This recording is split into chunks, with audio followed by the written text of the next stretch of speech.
The Vineyard inheritance. Ellen Marie Laurent stood at the edge of the crush pad on the morning they buried Paul, watching the fog burn off the vines the way it had every September for 38 years. The valley still smelt the same: wet earth, eucalyptus, and the faint sweetness of grapes so ripe they were one hot afternoon away from raisins. She wore the navy linen dress she had bought for their 25th anniversary dinner, the one Paul said made her look like Grace Kelly. She had not worn it since.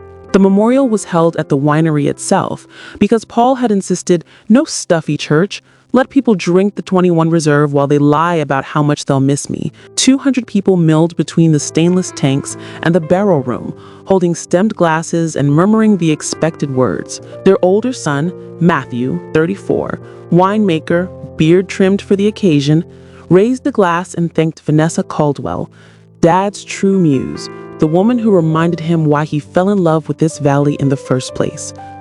Vanessa stood beside the tasting bar in a cream silk blouse and camel skirt. The sapphire necklace, Ellen's grandmother's, missing from the safe for 6 years, resting against her collarbone like it always belonged there. She dashed her eyes with a linen handkerchief. The younger son, Luke, 29, tech money, San Francisco, put an arm around her shoulders and nodded like this was the most natural thing in the world. Ellen felt the valley tilt, just a little. She set her untouched glass on a barrel head and walked out through the fermentation room, past the scent of yeast and oak, past the photographs of her and Paul breaking ground on this very winery in 1987. Past the life she had poured into these 40 acres like it was water and she was the rain.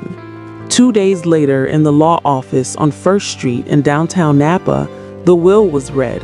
Paul had died intestate to the world for the last 18 months, or so everyone thought. Then the new will surfaced, signed 2 years earlier, leaving the winery, the hilltop house, the vineyard rows, the label, the inventory, everything to Vanessa Marie Caldwell, in grateful recognition of her partnership in life and labor. Matthew didn't even blink. Luke looked relieved, like a balance sheet had finally closed. Vanessa reached across the table and squeezed Ellen's hand. "I hope we can still be friends, Ellen. This place meant so much to both of us." Ellen stared at the hands on hers, manicured, 34 years old, unscarred by decades of harvest cuts, and said nothing at all. That night she slept in the guest room because Paul's side of the bed still smelled like him, and she couldn't bear it. She woke at 3:17 a.m. with the clarity that comes after grief has burned off the edges of everything else. She walked barefoot through the dark house, down the hallway lined with framed labels, and into Paul's study. The safe was open. Vanessa already had the combination, apparently. Inside were the expected things: passports, birth certificates, the deed to the property in both their names, and one unexpected thing: a bottle. Dark green glass, no label, cork sealed with black wax. A note in Paul's handwriting taped to it: for Ellen, only if I'm stupid enough to forget what matters. P. She carried the bottle to the kitchen, turned on the single light above the stove, and gently broke the wax. Inside was not wine. The bottle was dry.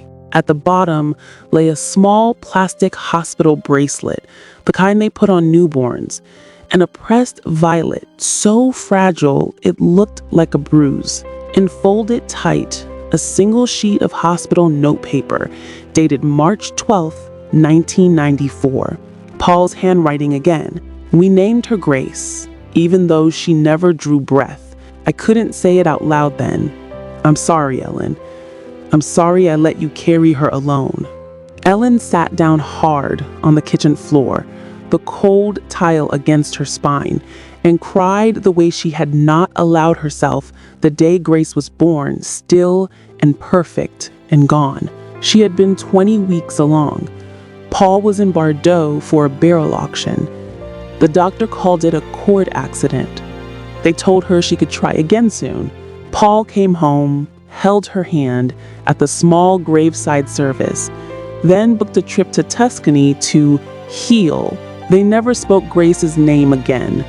6 months later, Matthew was conceived on that trip, as though joy could paper over sorrow if you just tried hard enough. The land, these 40 acres, had been purchased with the settlement from the hospital. The lawyer had said, wrongful death of a child carries weight. Paul had wanted to invest it anywhere but here, but Ellen insisted. Let her grow grapes, she had said. Let something beautiful come out of this ground. Paul had agreed, and then, over the years, he had simply forgotten whose grief had paid for it. The next morning, Ellen showered, put on jeans and the old work boots she hadn't worn since Luke was in high school, and drove into town. She went to the title company on Main Street, where Darlene Hayes had worked since 1986 and still wore her hair in the same perfect bun. Morning, Mrs. Laurent, Darlene said, then caught herself. Ellen, I need the original deed abstract for parcel 27-440-0018. Darlene hesitated. Honey, the new owner, just pull it, Darlene. 10 minutes later, the paperwork was in her hands. The grant deed, recorded April 29th, 1994, read, Ellen Marie Laurent, a married woman, as her sole and separate property for the benefit of the child carried beneath her heart. No one had ever changed it. Paul had never asked to be added.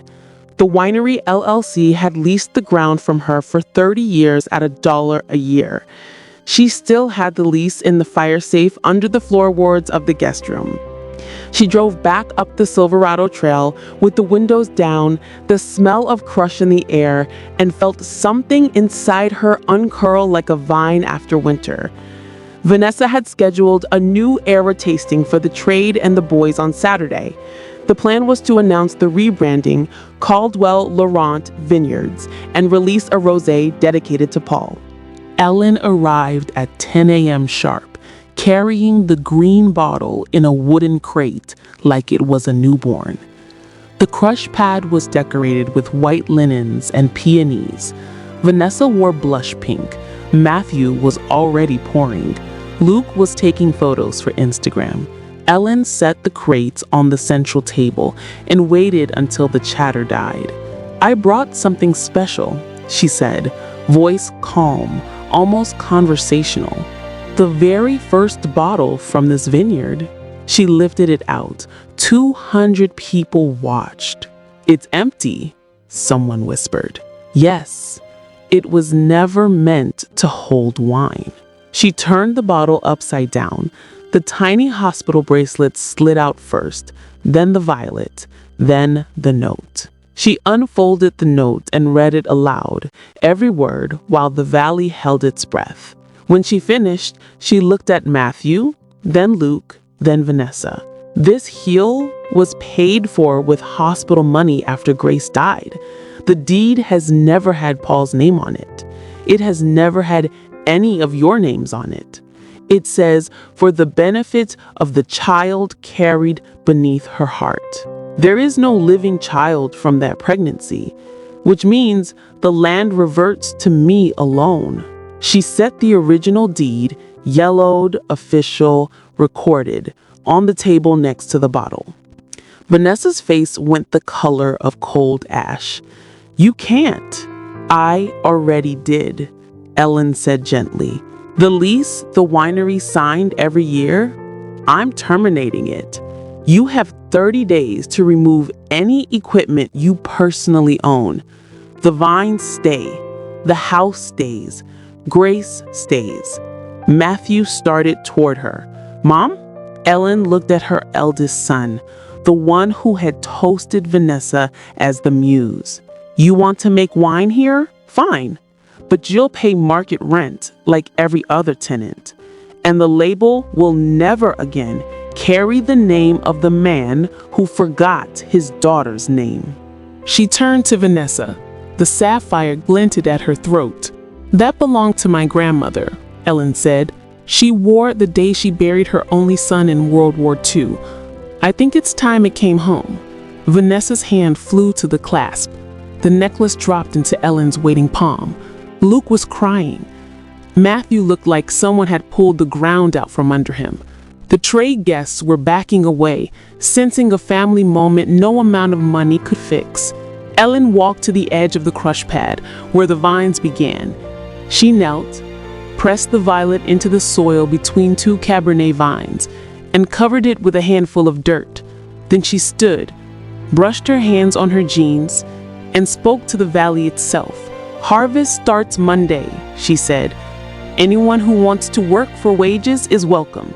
Anyone who wants to call this place home again will have to earn it the old-fashioned way. One bucket, one row, one day at a time."